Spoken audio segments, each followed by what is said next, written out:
Good evening, everyone. Welcome to Late Night with the Harvin. Good evening, everyone. Welcome to Late Night with the Harvins. Come on in. Come on in. Let's have great conversation tonight. Yes. Come on in.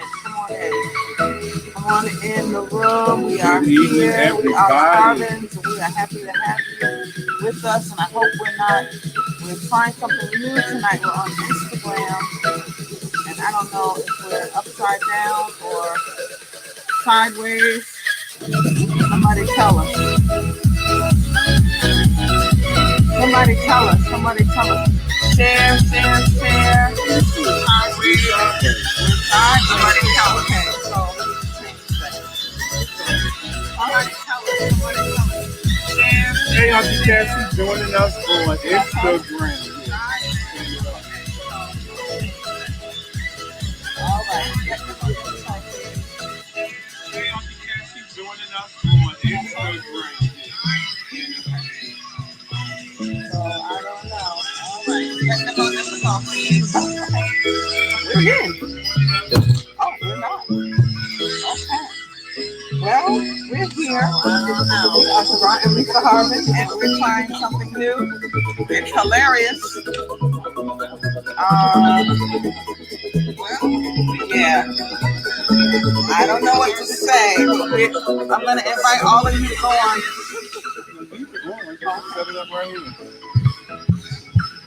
All right, can you see us? I don't know what to say. I'm going to invite all of you to go on. Hi, everybody on Facebook. Do me a favor and share. Hey, Instagram. Hey, Facebook. We're here. We promise the next time we'll do this, we'll be a little better. We got to move over. Okay.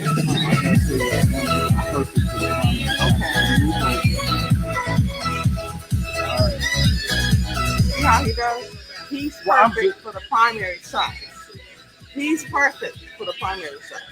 You hear that? No, move and you'll be perfect if you take your normal space. Thank you very much. See now how that works? But see, you're not on Instagram. But see, the reality is you decided this is Late Night with the Harvin. You decided to add. I did. You decided to add this Instagram.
Oh, wow. That's because when we moved the microphone to accommodate Instagram. Can you hear us now? We're so sorry. We can. So now everything's turned on. The mic is on. The camera shots are good. Can everybody hear us? If you we're can on hear Instagram. us. We're on Periscope. We're on Facebook Live, and we're about to have great conversation tonight on relationships goals. Let me tell you how we got to tonight's topic. We were out with some friends last weekend, and we were just having getting some feedback. I believe it was Labor Day, getting some feedback on last Friday's broadcast. our time together last Friday evening talking about marriage and fidelity and those issues related and how it impacts, in particular, clergy couples. And one of our dearest friends, Pastor Grant Thompson, said to us that one of the things that he was just thinking about as it related to Friday night is that when he looked at us, he realized that both of us serve people in our professional capacities. For those of you that don't know, Lisa is uh, she is Lisa Harvin, MSW. She's a social worker in the Baltimore City social services system. Right? We're not going to say all that. Well, she does all of that. She works, and so what the population she works with are children from ages infancy all the way up to when they get ready to what do y'all call age it? Out. Age out of the system up to age 17, That's going right. into 18. And then I'm at the opposite end of the spectrum. I'm corporate chaplain for a local health management corporation. And I have as my quote unquote clientele people who are at very critical needs in their lives, typically seniors and the elderly, but then regularly and consistently people of all ages from all walks of life, but they're facing critical illnesses where they cannot care for themselves and don't have family members who can care for them around the clock. And in addition to that, the staff that gives themselves to being frontline workers each and every day, and especially in these last 6 to 7 months, being on the front line, putting ourselves potentially in jeopardy, in harm's way, as we've dealt with COVID-19 and the coronavirus. And once Pastor Thompson made that assessment and shared it with us, we were kind of really we never blown thought by it. about We had it. never thought about it. Right. And it just got us talking and thinking. And so here we are on Friday night, still talking and thinking about it.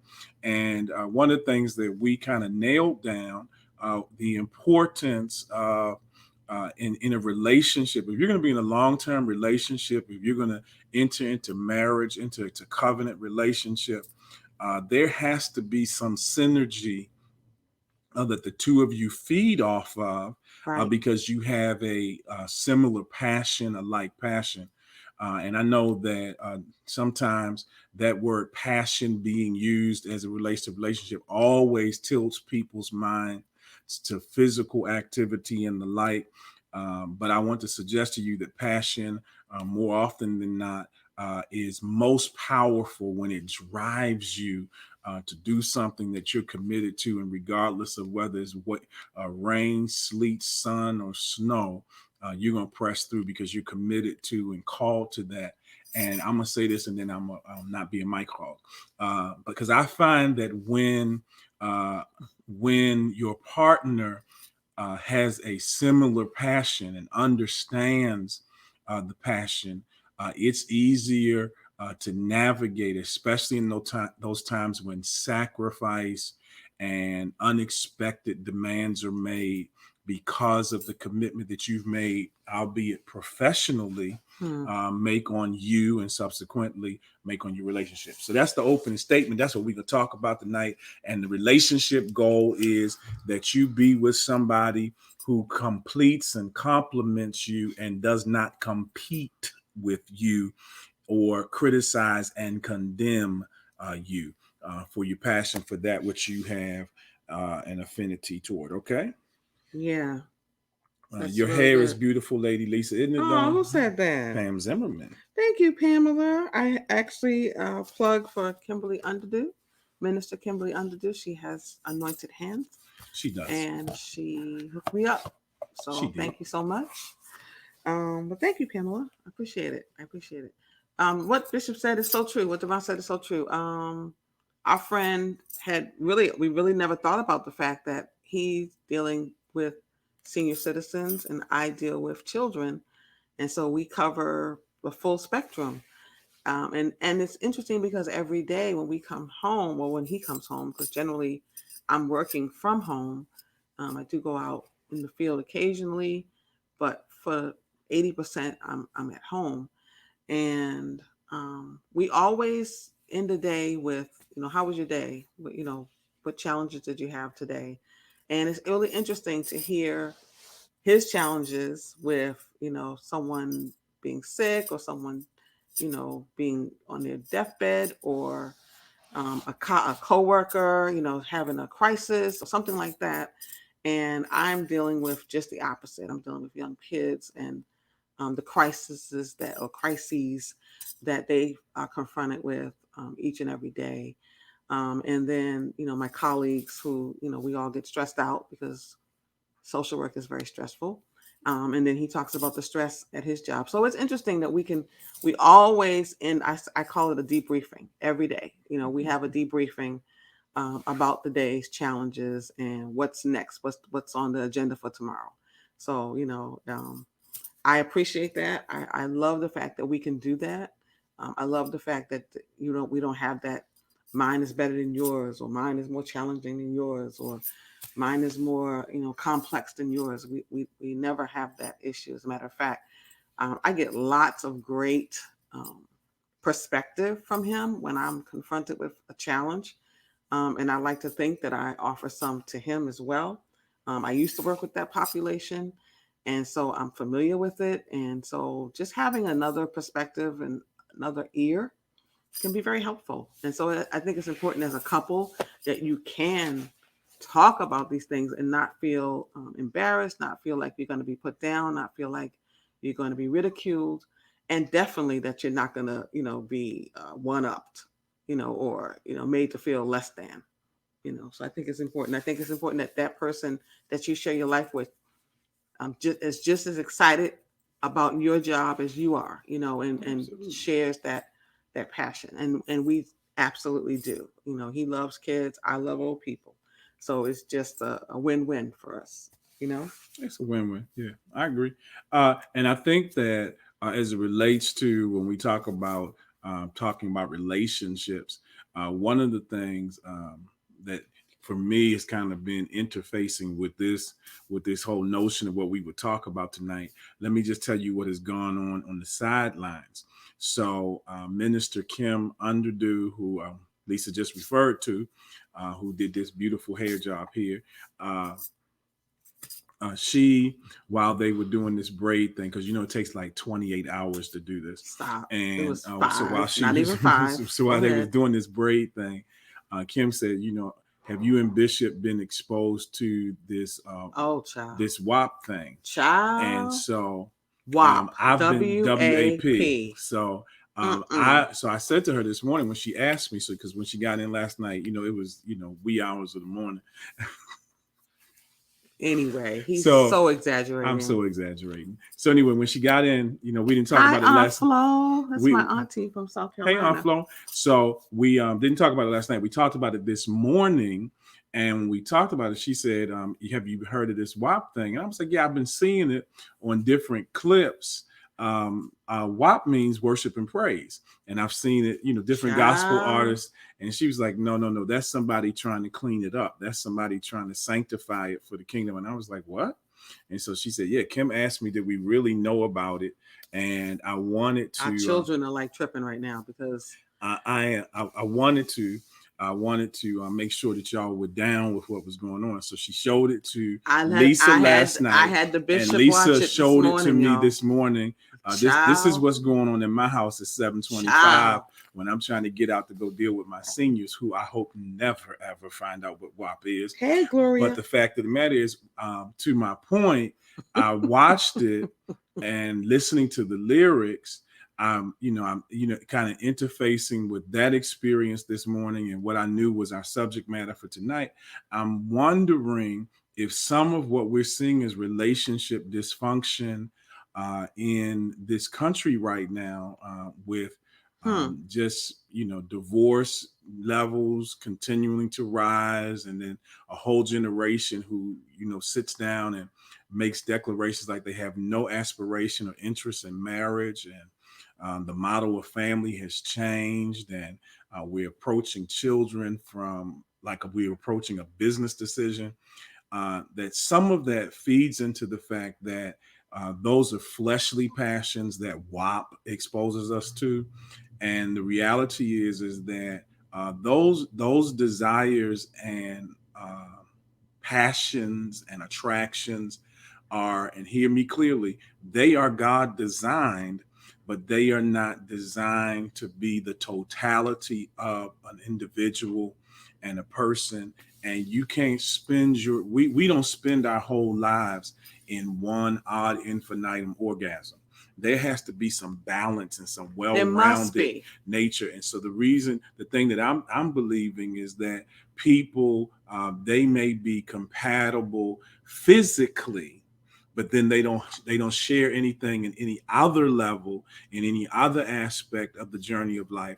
And then they wonder why they can't feed and reach the relationship goals. You have a dream of owning a home, but you're trying to buy a house with somebody who you found attractive, and now 7 years later, 9 years later, they're not as beautiful as you thought they were, or things have So he said, "What are you talking about?" they're not as beautiful as you thought they were, or just shameless shade on the song. What do you do when the brook runs dry? Hmm. Have you? I mean, it's interesting because I think about those couples, back before Corona, when we would go out to dinner and go to restaurants, and you would see couples that would literally sit at the table and not say two words to one another. And that always fascinated me. Like, and they'd be, you see wedding rings. Sometimes you wouldn't see wedding rings. And it's like, okay, so you have nothing to talk about. You're sitting, just having a meal in silence. And I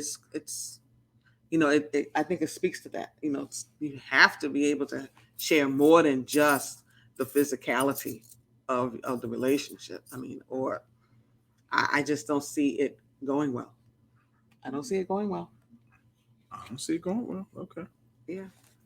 So, and they said, wow. Yeah. I mean, I think it's, and it's very common now. I think people get together, as Bishop said, it's business transactions now. It's not, or it's all physical, and you don't have any real thing in common. You don't have any real passions. You don't really know what that other person's passion really is.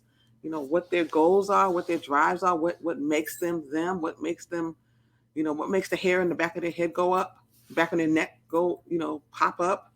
What is that thing that you know for me, it's, I love social work, and I love grief work. And so, you know this man knows that. I know for him, he loves, even though they get on his nerves, he loves pastoring God's people. He loves serving. He loves senior citizens, even though they get on his nerves sometimes too. No. But he loves seniors don't get on my nerves. Yeah, they do. No, my residents. No. Let's be honest. The residents don't get on my nerves. That's true. This is a shameless public service announcement for those of us who work in healthcare administration. The residents, they are our primary reason for being and doing and what we do, and why we're there is for the people who need us at those critical moments in their lives. The people 9 times out of 10 who make a day come off the rails are not the residents. It's really not even the staff, even though they probably get 25% of it. 75% of what causes that this operation to come off the rails, and for people who work there to pull their hair out, are the family members. Oh yeah, that's true. That's for me as well. And I know I have some. I see. Tootie put it up there before I could get it. It's the resident family. It's the same for me. And it's the same. And so just so that everybody can kind of plug in where you might understand, there's some teachers and school administrators who will say the problem 9 times out of 10 is not the kid, it's the parents. Right. Absolutely. And I'm just gonna say that. Sit that right and there. Just sit that right there, and I'll let it make its own gravy. Yeah, all right. And it will.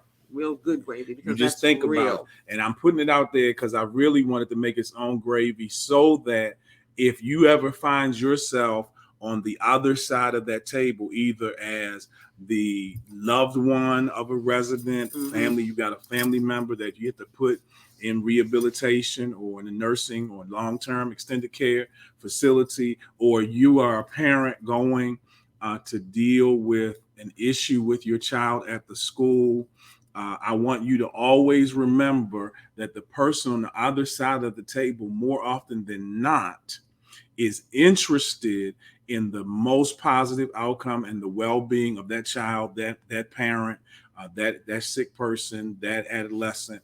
They're not there with some diabolical scheme to boom boom. So people are asking, what is WAP, my Auntie Cassie? Auntie Cassie, you really don't want to You don't know. want to know. But Auntie Cassie, act like I didn't even talk short about the version WAP. is it's a crazy video, It is. and it's a music video. So it's supposedly music, but it's a mess, and it's degrading.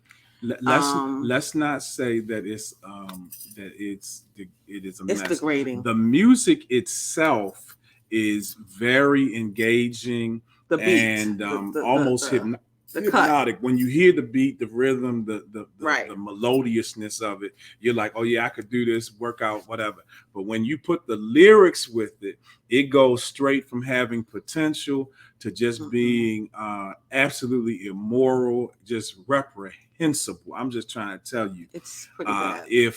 And not to put any artists on blast, but just to say, I wonder what Cardi B's parents thought about if they ever heard this. But hey, you do you, go boo. She's doing her, and that's on her.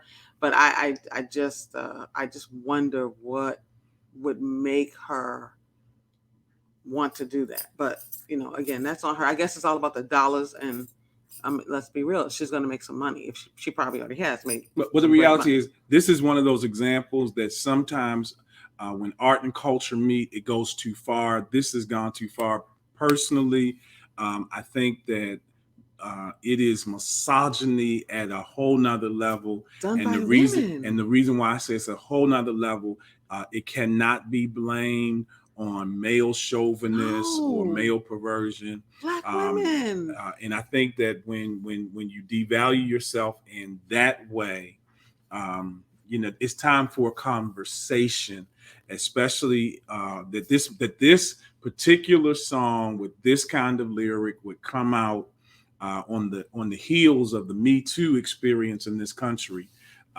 Is just crazy. Questionable. Now let's bring the conversation, try to bring it back and focus. Okay. Here's a prime example of what it would mean to have two opposing opinions and two opposing sets of values at one time in the same space. So, for instance, you got WAP.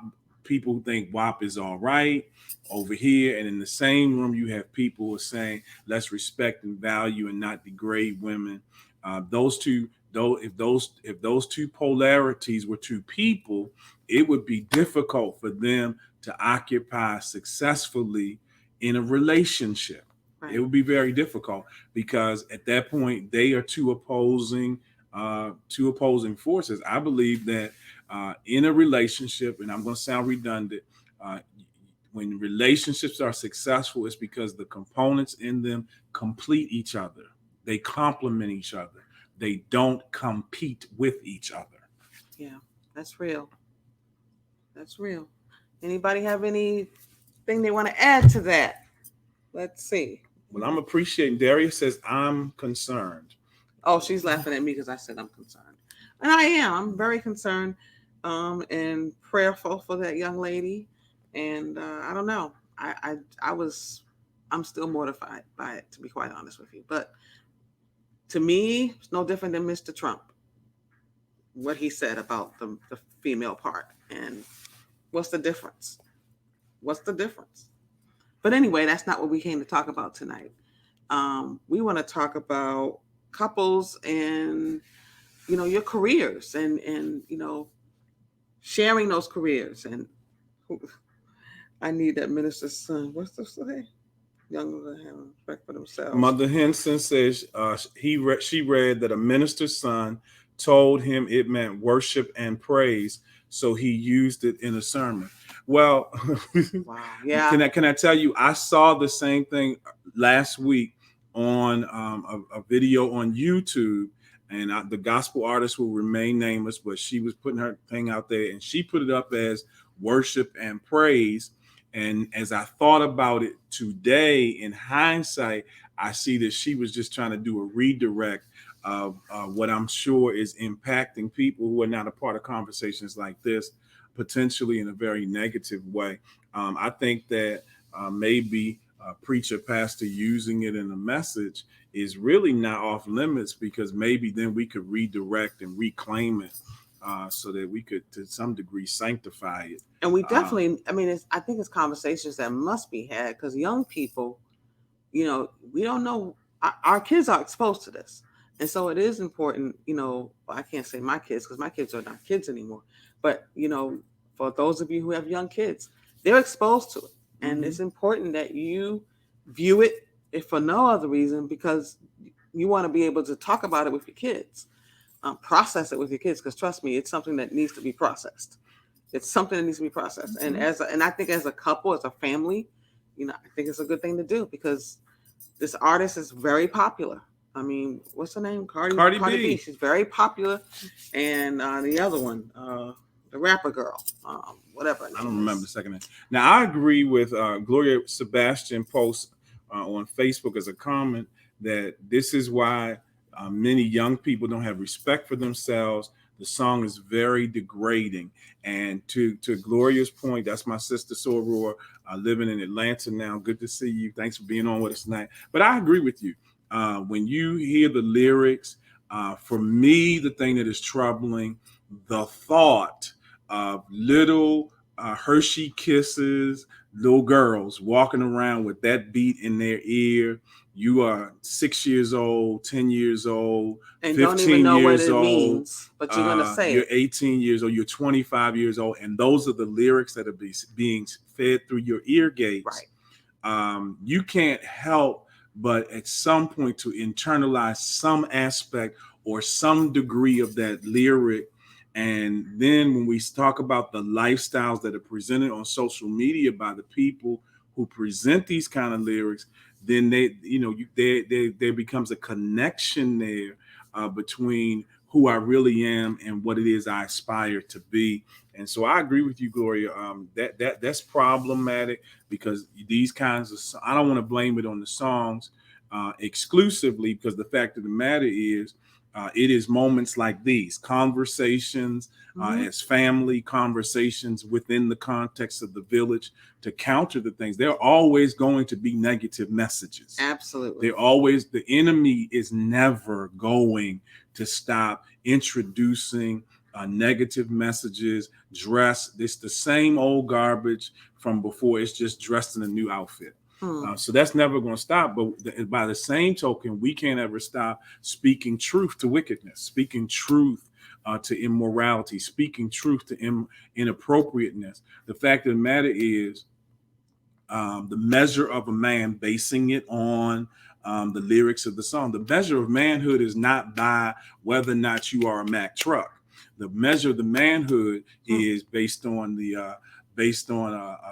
Instagram post that I saw just before we came down to do this tonight, is that it starts with WAP and ends up with WIC.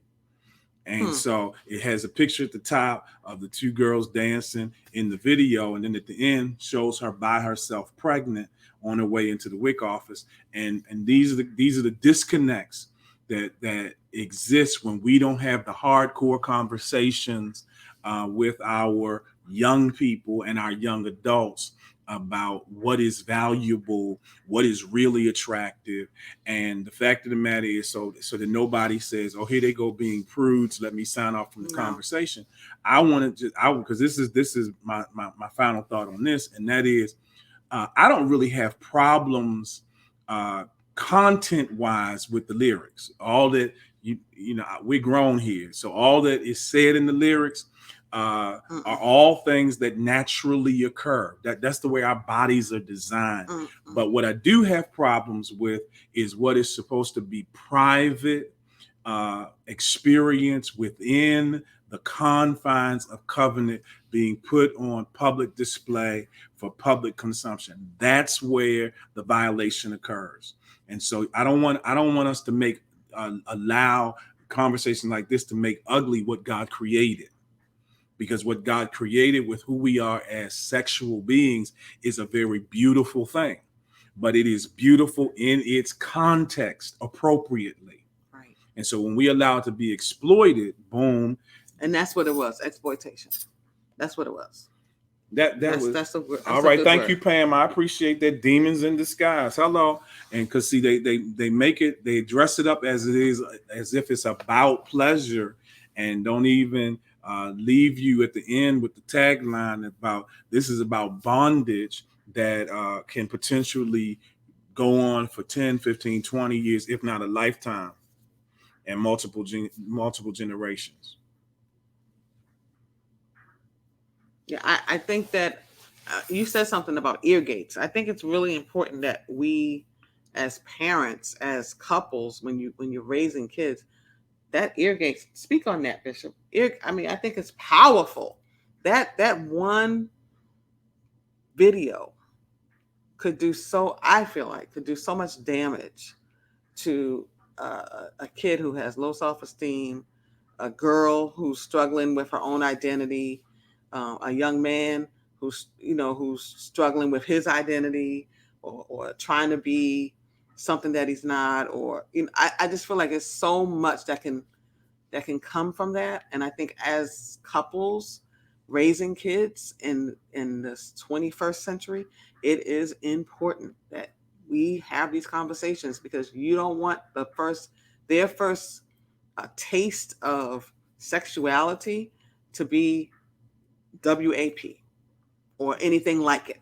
I mean, I just, And I want, just going along with that, and not only do you not want their introduction to it, or the easily accessible dialogue about it be with a WAP or WAP, you also don't want to allow that to even become the garnish to what you've made primary. right, One of the things that right, I just have a passion for it. I mean, it's not just about parenting, it's about how we model with our lives each and every day.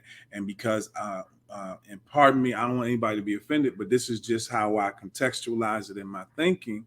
Sometimes I run into adults who are parent projects that are incomplete. hmm. And so they need another adult, sometimes younger than them, to model what maturity, to model what appropriateness looks like. Because one of the things that we experience in our community as people of color, and it's not to say it does not occur in other communities and cultures, because I can say to you, absolutely it does.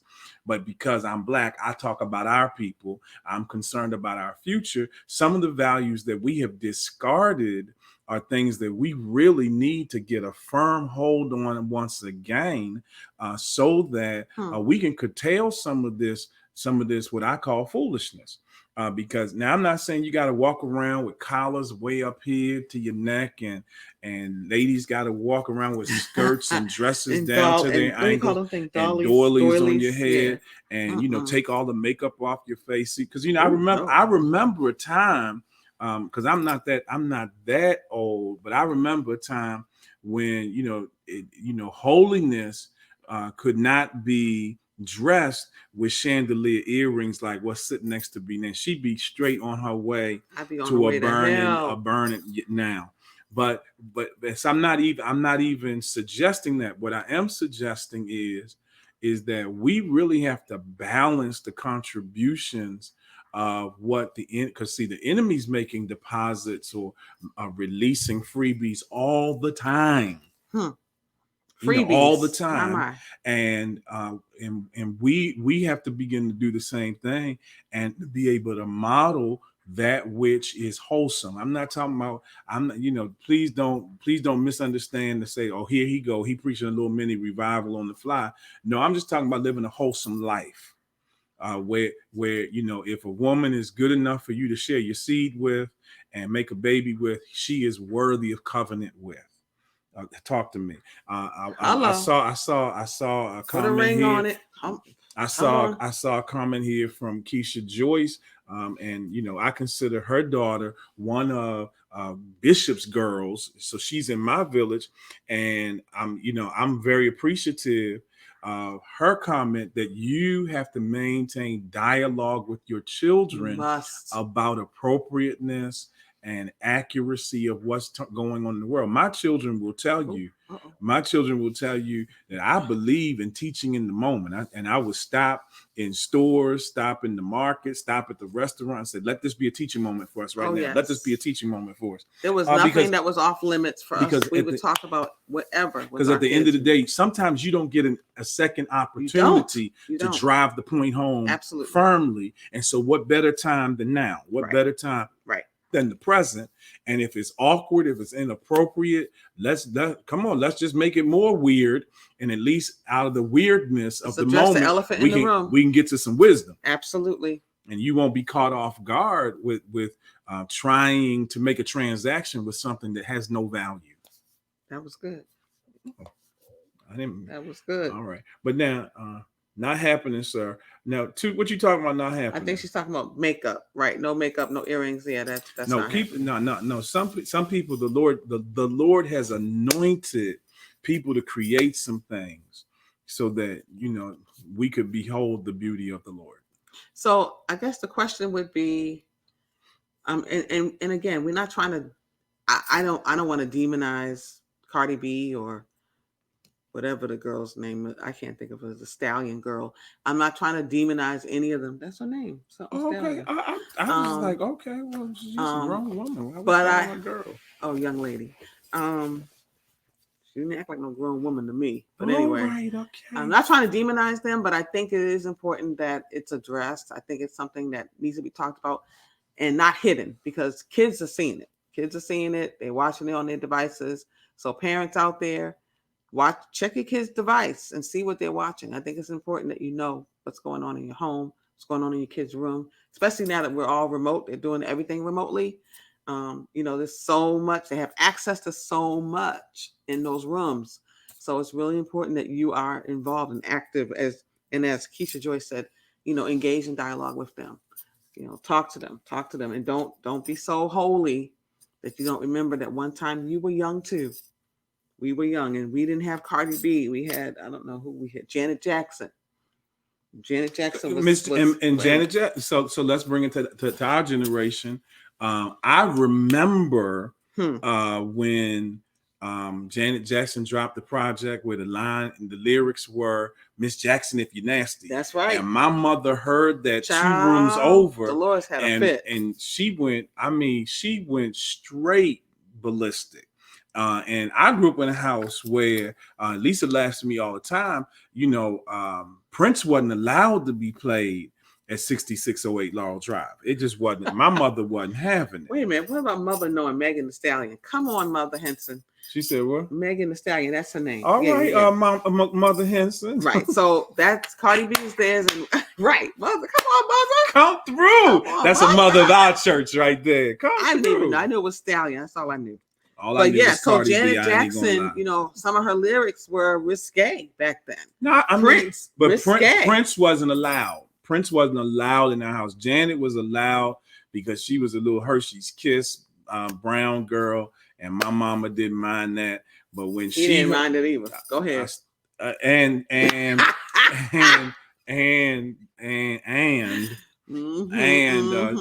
Janet was on good ground in our house until my mama heard her say, "Miss Jackson, if you're nasty." My mother's like, "Nasty? In Jesus' name, I'm not the Lord. Lord have mercy. Lord have mercy." And I was like, "Oh, that's real." And wanted to get her to calm down because my mother was famous for finding oil and anointing you in your sleep, and you have acne for the rest of the week. But anyway, that's a whole nother story. Now with that. Now the fact of the matter is, I really want us to stay focused on.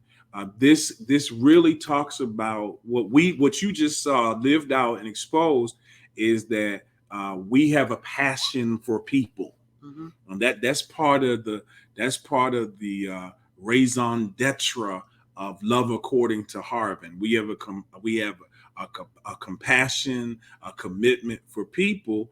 And part of that, let's just talk about some of the true realities that come with that. You have to look at not only the beauty of your passions and your commitments, but you also have to really wrestle with, for the sake of being in support of one another, what the liabilities and challenges of what your passion are. We have some friends who their oil that drips from their lives is the reality of being entrepreneurs. I mean, they can breathe on a stick of butter and it give birth to stacks of cash. That's just who they are. But what happens is they've had to learn how to manage the ebbs and flows of finances so that they are just as happy when the stick of butter is still just a stick of butter, and as they are when the stick of butter becomes stacks. And so I'm using that as an example, and it's wonderful to watch them navigate that together, because at the end of the day, what you are called for, what your reason for being, it should never compromise what you serve from, i.e., your relationship. Your strength ought to always be in place. That's good. That's really good. See, that's why I hang out with her. That was really good. That was really good. See how that just does something for me. It's just good. It's just good. Well, good. Just good. Good. Oh Lord. So, yeah, but that was good. I mean, and I agree. I think that we have some friends, like he said, that I love to watch them create. I love to watch them, just have these phenomenal ideas and then go to work on them. We have other friends that are really into this whole notion of, what do you call it, coaching, and they have put their whole energy into it, both of them, and they support each other in that process. And I mean, and when it's on, it's on, and when it's not, it's not. And they somehow are able to navigate it and still be pastors as well, and spouses, but it is amazing to see, the balance. And I think that's really what it comes down to is balance, and I hope that all of you, especially those of you who are married and watching, have that balance with your spouse, that you can, roll up your sleeves when it's time to roll up your sleeves, but then, encourage one another when it's time to encourage one another, because it's not always going to be sunny days. It's going to be some times where, that creativity bug may, for example, this guy. So I have found in this whole pandemic time that he is really creative. You were so wrong. He's extremely creative. I always knew that. I mean, he's just, he has a brilliant mind. All right, so I'm going to go back to the soundtrack. It's been nice to have you anyway, on tonight. No. He has a brilliant mind, and I've always known that about him. It's one of the things that I was attracted to. But in this season, he has become so creative and just, I mean, a lot of you wouldn't even believe. He loves to put things together. He builds stuff. He does all these things. And I'm like, wow, like, dude, sometimes I'm like, dude, who are you? Like, this is amazing. It's really amazing. Like, he has fellas, you got to keep him guessing. And that's what he does. He really honestly does. He does it very well. But I have enjoyed watching him create, and I think it's therapeutic for him. It's therapeutic for me. And I just encourage it. I really do. So I love discovering something new in the midst of what I feel like I know him, and I know him pretty well, but then it's something new that just pops up, and it's like, whoa. So I hope that you all are experiencing that as well in your relationships, where you're discovering something different in the process of, engaging in each other's passions. You're discovering something different, at the same time. So yeah, I'm like, wow, who knew you were? He watches HGTV, he watches all these things, but then he starts to do it. It's like, dude, wow, you're the man. Like, you're doing that thing. You did that. That looks really amazing. So yeah, I'm in awe of that. And I love it. It's fun. It keeps it exciting. And, it makes me step up my game. Like, wait a minute, now let me figure out what I can do. Not to compete, but to complete. So we've done projects. We did a project together, which was so spontaneous the other day. Remember? Oh, we didn't do it together. I remember. I'm just. And that was fun. Taking notes. It was so much fun to do a home project we were out in the garage, and we were just getting it in. We had our drills, and we were just going for it. Had the music going, and we were just having a lovely time, just creating something. So I would encourage you all, if you haven't done that, try something new with your spouse. Try something new with your significant other. Have fun. It's so important to have fun. So important to have fun. Now, we're gonna use the rest of our time tonight for questions. So I want you to start putting your questions in the comment lines. If you're on Facebook, we can see them. I'm believing if you're on Periscope, we can see them. Yeah, if you're on Periscope, it's coming up on the screen, and if you're on Instagram, put them in the comment line. Any questions about anything? We'll look on all three devices. But now, while you're writing your questions, let me say this. If what Lisa just shared seems to be out of your reach, there are a couple of things I want to suggest that you consider doing.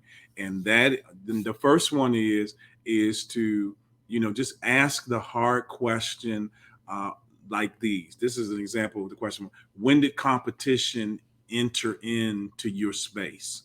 Hello. Because when people don't enjoy doing things together, a lot of times it's because you find yourself competing with the other person in the relationship, or you feel so starved that you feel like you have to keep yourself safe. You're guarded, and good. you don't want to actually put your gifts or your interests and your creativity out there.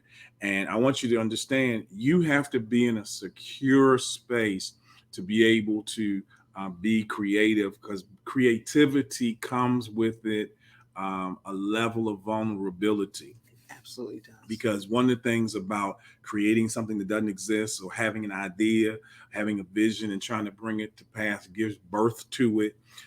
It requires you to be able to navigate through the time where you really do ask yourself the question, I wonder if this is going to work.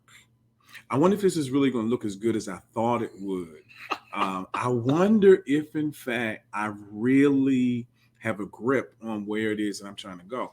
And so you have to really get that notion and that spirit of competition out of the house.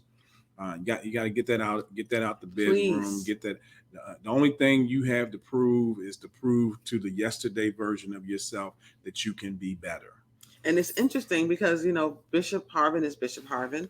He's a pastor. He's a preacher, and I'm Lisa Harvin. I'm also a co-pastor, and I'm also a preacher.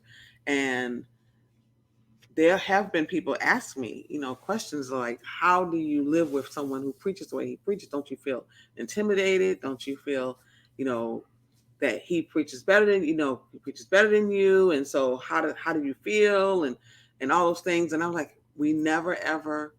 I never come away from any preaching experience or teaching experience feeling like, I'm less than. As a matter of fact, if anything, he's always encouraged me and challenged me.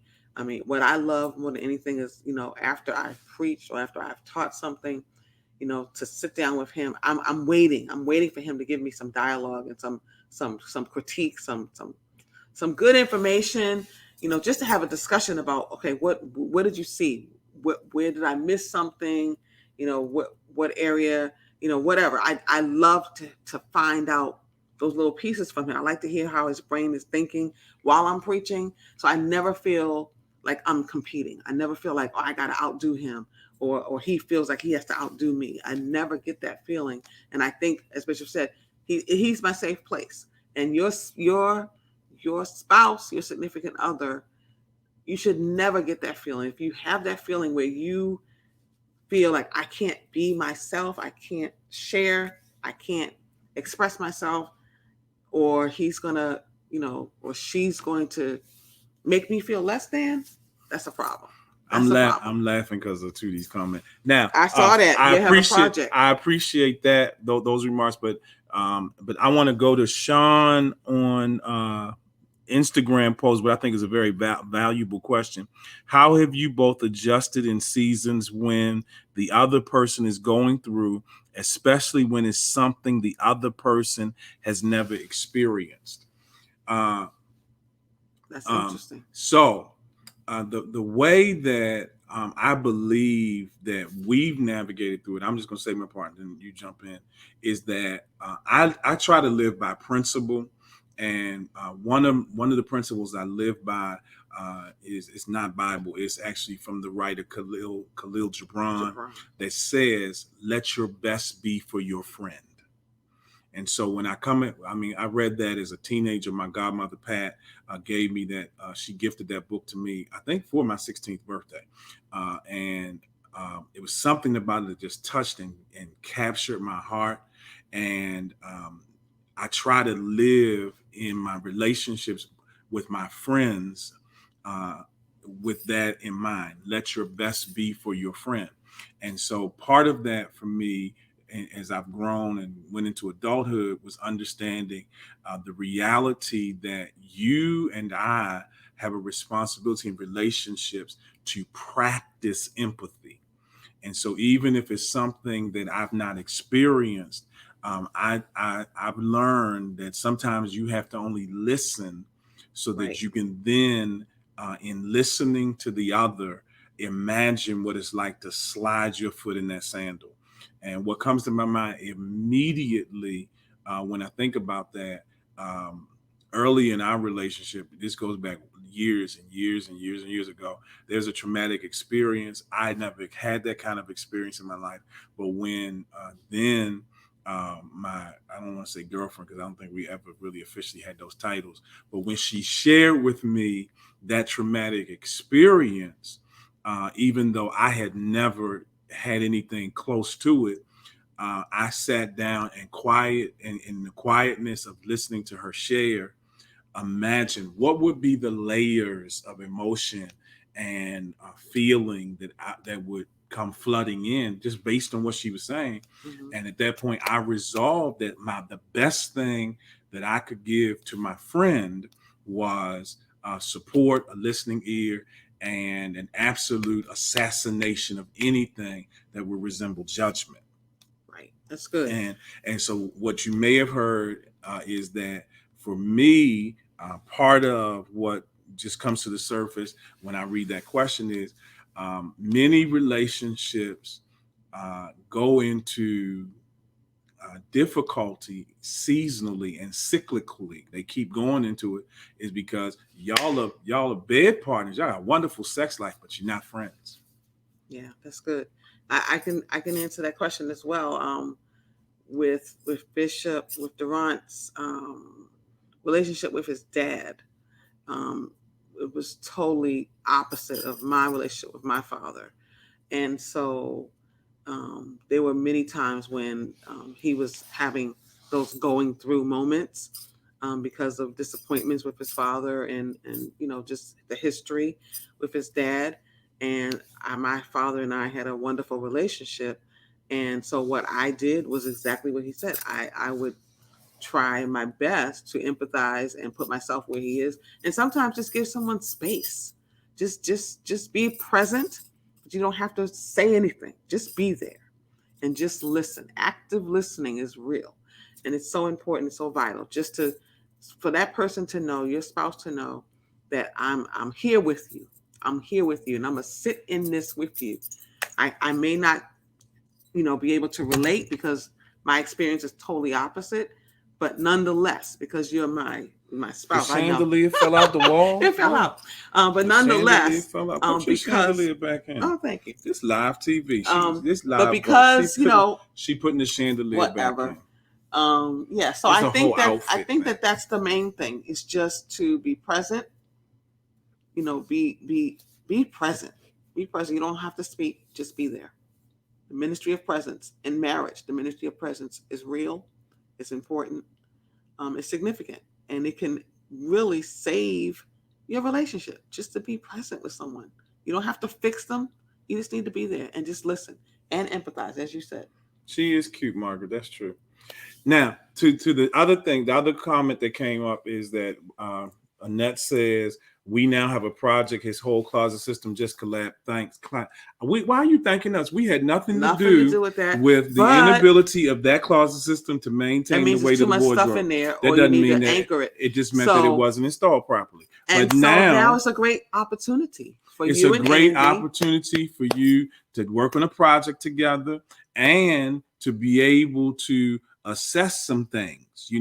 Why are you keeping this? You haven't worn this in 10 15 years. Listen. It's a one, and you can, and the stories that come up with each garment and each pair of shoes, that's fine. Thank you, Bishop and Lady. Oh, that's thank you. Oh, my pleasure. Our pleasure to answer that question. Do we have any other questions? Let's get them in here now. All right, I'm scrolling. I'm scrolling. Come on, we need the questions. We have. Oh, we almost out of time anyway. Amen. Welcome. Any other questions? Good to see you, Walter. Always Oh, glad Walter to. Quincy. Hey. Good to see you, Walter. Been married for a Quincy minute. Sellers. How do you support your girlfriend's or spouse when both of you are going through at the same time? Well, I missed it. I've tried everything I could.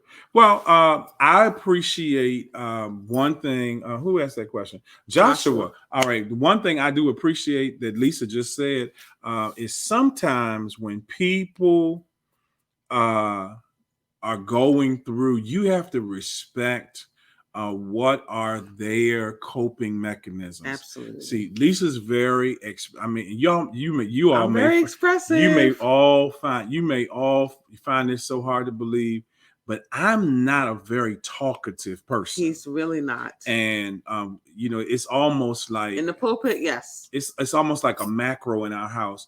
I say this at least once a month in our home, and that is, Lisa, I talk for a living. I talk every day, all day, because I'm always talking to people. I'm always giving. And so when I come to this sanctuary, sometimes I want to be silent. I'm sure she was shocked out of her mind when she came home last night.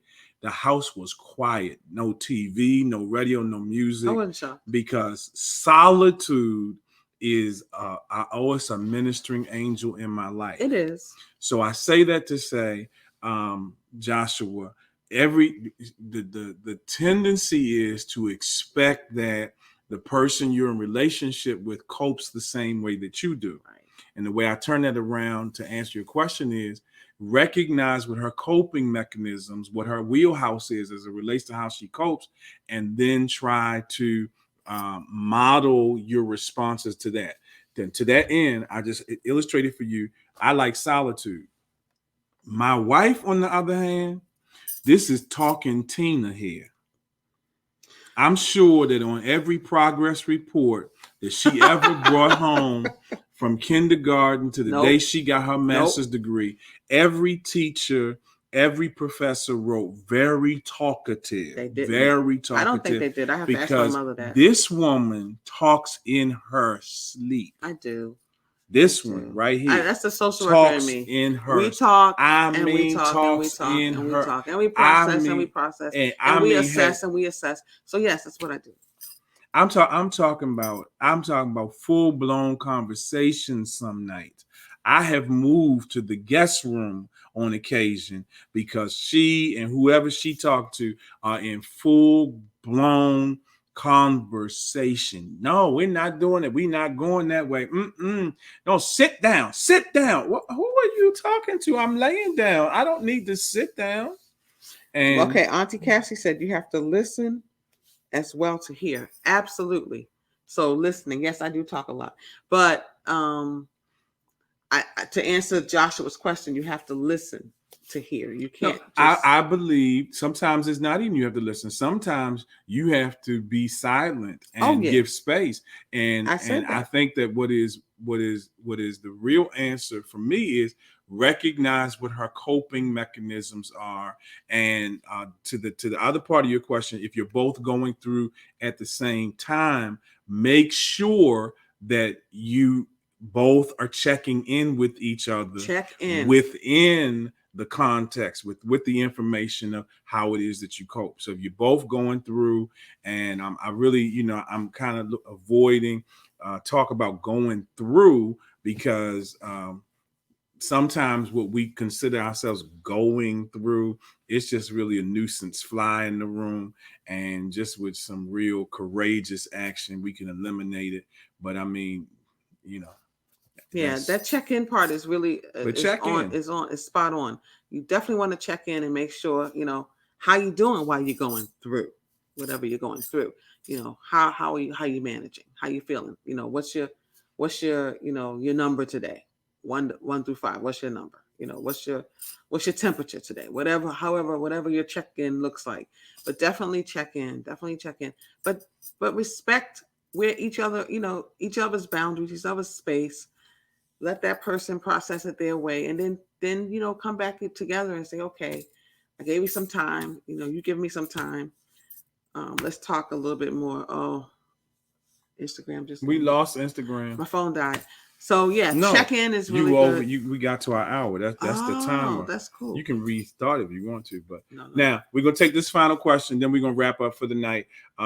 Walter asked the question: how do you gently tell your spouse that her health is paramount and she must take better care of herself? Whoa, that's good. That is a very, very delicate conversation, depending upon the temperament of your wife.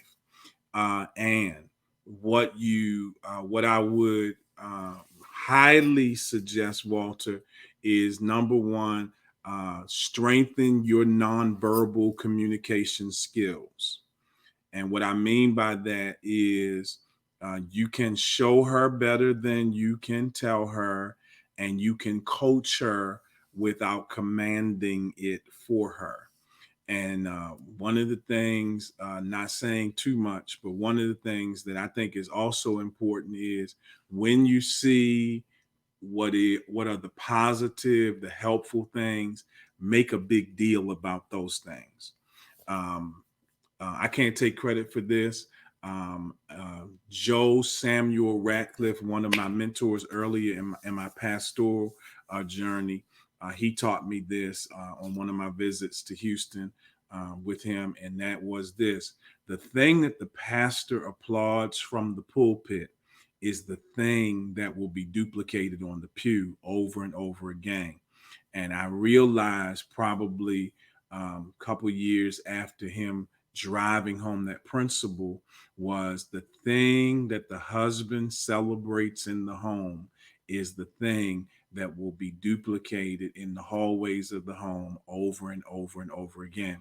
And so if you champion the cause of her physical well-being and her health being paramount, and you do that in very positive, affirming ways, those things will then be expanded and will give birth to other things, because that's what's applauded and celebrated. Then to make it scriptural, because I know you and them Bible people, Walter, make it scriptural. Scriptures, King Solomon put it this way: a kind and a sweet word is far more attractive than something sprinkled with salt or that leaves a bitter taste in one's mouth. And join her in it, So I mean, I know, Walter, you are the guru for health and fitness. That's why I was like, sure. Join her. So she probably has to. So keep you gotta up with you gotta make it fun, and you gotta come to her level. So she's not gonna she's not where you are, and I know you're doing it all. You're lifting weights. You're doing the daggone thing. But remember that baby steps with her, and just like Bishop said, conversation. Sweetness is well more received than bitterness, and or tongue lashing, like, oh, you got to do this because you're going to have diabetes, or you're going to have. No, that's definitely the wrong approach. But you want to definitely approach with love and honey and sugar, and she'll fall in. But just because you approach it that way does not mean you're not firm and clear. Absolutely. So don't let the message get lost in the method. And by the way, if you just want to send something to my inbox with some real practical things that I can do here at home to get to the shredded thing, I'd appreciate that. Yes, send us some stuff. We're trying to just some building the core. We're trying to change our life. I want to tighten that core up. We've already started, but we want to finish. Yeah. You can catch more bees with honey. Thank you. Thank you, my sister. Yes, you can. Splenda. So, oh Lord, somebody says Splenda. That was Walter saying, not sugar. Splenda. Splenda, you're right. Yeah, we'll just do some honey, or just get rid of the sugar stuff. All right. Thank y'all so much. We are once again. The hour is up, and we're still talking, but we're going to wrap up. I don't see any more questions. Thank you for joining us for Late Night with the Harvins tonight. We appreciate you. Know that we don't take for granted. Remember to continue to have those courageous conversations, those candid conversations with your spouse, with your kids. Stay woke. Remember to vote. Remember to register to vote. Register to vote. Register to vote. Register to vote. Register to vote. Get your absentee ballots. Get your absentee ballots. We must be ready. I want you to vote as if your life depends on it, because guess what? It does. Have a good night. We love you. Thanks for sharing in Late Night with the Harvins.